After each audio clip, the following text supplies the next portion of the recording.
오늘 우리에게 주신 말씀은 잠언 26장 1절부터 10절 말씀입니다. 미련한 자에게는 영예가 적당하지 아니하니 마치 여름에 눈 오는 것과 추수 때에 비 오는 것 같으니라.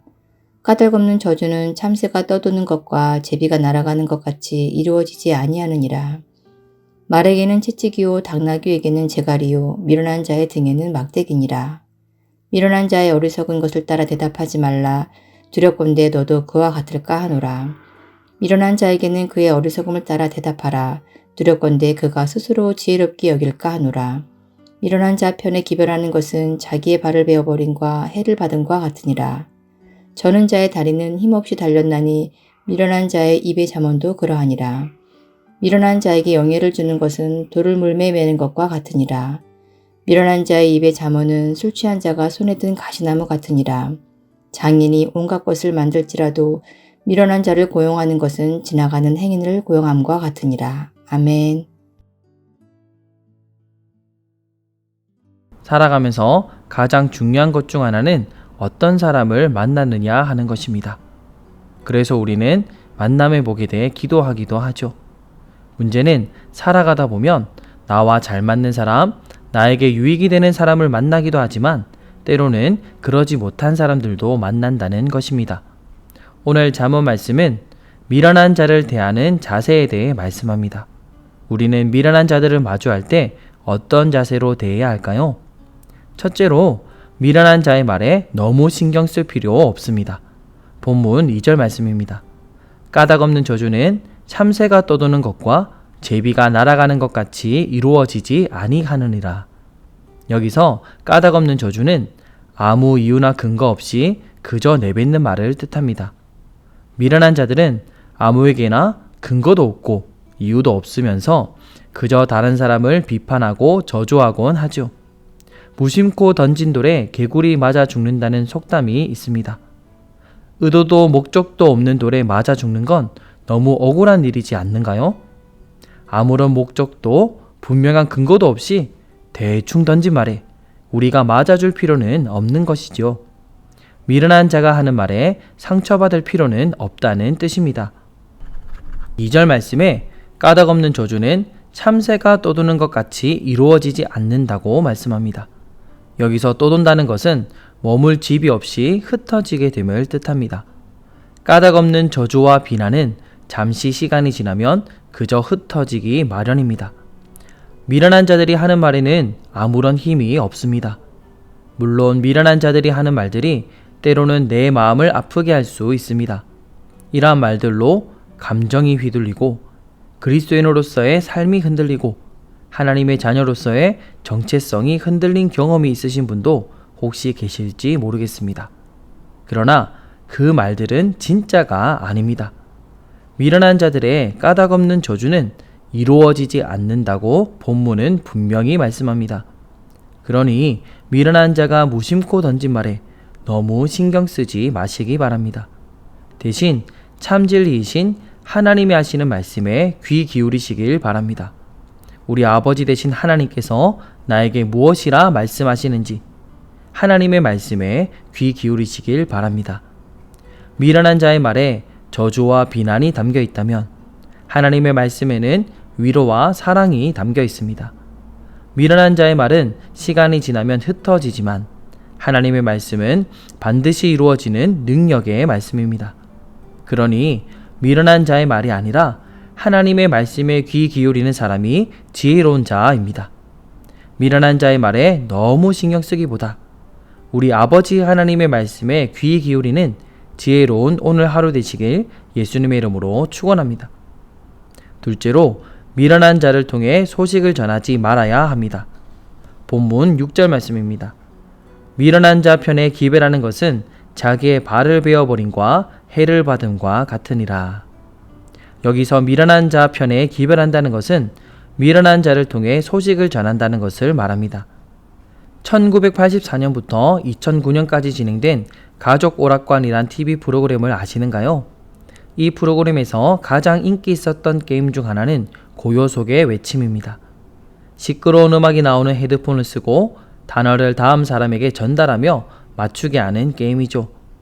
아무리 큰 소리로 똑바로 전달하려고 해도 맞추지 못하는 것을 보면 정말 재밌습니다. 그러나 게임에서나 재밌지 현실의 삶 속에서 말이 제대로 전달되지 않는다면 이보다 더 큰 낭패가 없습니다. 본문 6절은 미련한 자를 통해 소식을 전하면 자기의 발을 베어버린 것 같은 피해를 보게 될 것이라 말씀합니다. 아마 성도님들께서도 내가 했던 이야기가 다른 사람을 통해 왜곡되어 전달된 경험이 있으실 것 같습니다. 이야기가 사람의 입을 타고 오르락내리락 하다 보면 내가 처음 했던 이야기와 내용이 달라지고 의도가 왜곡된 채 전달되기 십상입니다. 그렇기에 우리는 이야기를 꺼낼 때 지혜로울 필요가 있습니다. 내 이야기의 내용과 의도가 상대방에게 잘 전달되도록 힘써야 하고, 또한 오늘 본문 말씀처럼 내 이야기를 듣는 상대방이 어떠한 사람인지도 잘 살펴야 합니다. 혹시 내 이야기를 잘못 왜곡하여 전달하거나 무분별하게 많은 사람에게 퍼뜨릴 만한 사람은 아닐지 살피는 지혜도 필요합니다. 혀는 칼보다 강하다는 말도 있듯이 말에는 큰 힘이 있기 때문에 우리가 소식을 전할 때에는 지혜가 필요한 것입니다. 이는 나 스스로가 상처받지 않고 오해 사지 않기 위해서도 있지만 나의 이야기를 통하여 다른 누군가가 상처받지 않고 또한 우리가 속한 공동체를 건강히 지키기 위해서라도 미련한 자를 통해 소식을 전하지 말아야 합니다. 또한 나 또한 누군가의 이야기를 전달할 때 미련한 자가 되지 않도록 조심해야 합니다. 사무엘하 1장을 보면 한 아말렉 청년이 사울과 요나단이 죽었다는 소식을 전하러 다윗에게 나옵니다. 사울과 요나단은 블레셋과의 전쟁에서 패배하여 길보아 산에서 죽음을 맞이하게 되었죠. 그때 아말렉 청년은 사울의 시신을 거두는 대신 사울의 왕관과 팔의 고리를 전리품처럼 챙겨서 다윗에게 왔습니다. 그리고 자신은 죽어있던 사울의 시신을 발견한 것에 불과함에도 보상받고 싶은 욕심에 자신이 사울을 죽였다고 소식을 전하였지요. 결과는 어떠했습니까? 다윗은 이 소식을 듣고 아말렉 사람을 사형에 처합니다. 사울이 죽었다는 소식을 알린 아말렉 사람의 잘못은 무엇이었나요? 자신의 입장에서 판단하여 소식을 전한 것입니다. 아말렉 청년은 사울이 다윗을 죽이려 했던 것만 기억하며 자신이 사울을 죽였다고 하면 다윗이 기뻐하며 포상을 줄 것으로 착각하였습니다. 그러나 다윗은 하나님의 기름 부음 받은 자를 죽이기를 어찌 두려워하지 아니하였느냐라고 말하며 아말렉 청년을 죽이라고 명령하였지요. 아말렉 청년은 자신의 이야기를 듣는 상대방이 이 소식을 어떻게 받아들일지 알지 못하였습니다. 그리고 하나님의 관점에서 내가 이 소식을 지금 전하는 것이 어떤 의미인지 전혀 알지 못하였습니다. 우리는 누군가의 소식을 전달할 때 그 사람이 이 이야기를 어떻게 받아들일지 지혜롭게 생각해야 합니다. 그리고 무엇보다 하나님 앞에서 내가 이 소식을 누군가에게 전달하는 것이 어떤 의미가 될지 지혜롭게 생각해야 합니다. 누군가에게 소식을 전하기 전에 한 가지 질문을 던져주시면 좋겠습니다. 내가 이 소식을 다른 사람에게 전하는 것을 하나님께서 기뻐하실까, 기뻐하지 않으실까? 이 질문을 먼저 하나님께 여쭈어 본다면 아름다운 소식을 전하는 지혜로운 사람으로 하나님께서 사용하실 것입니다. 사랑하는 서문 가족 여러분, 미련한 자의 말에 너무 신경 쓰지 마시고 하나님의 말씀에 귀 기울이는 하루 되시길 바랍니다. 또한 미련한 자를 통해 소식이 전해지지 않도록 유의하시며 아름다운 소식, 복된 소식을 전하는 지혜로운 하루 되시길 예수님의 이름으로 축원합니다. 이 시간 받은 말씀과 교회 공동체를 기억하며 함께 기도하면 좋겠습니다. 첫째로 우리의 입술과 귀를 하나님께서 친히 주관하셔서 지혜로운 자로 살아가게 하소서.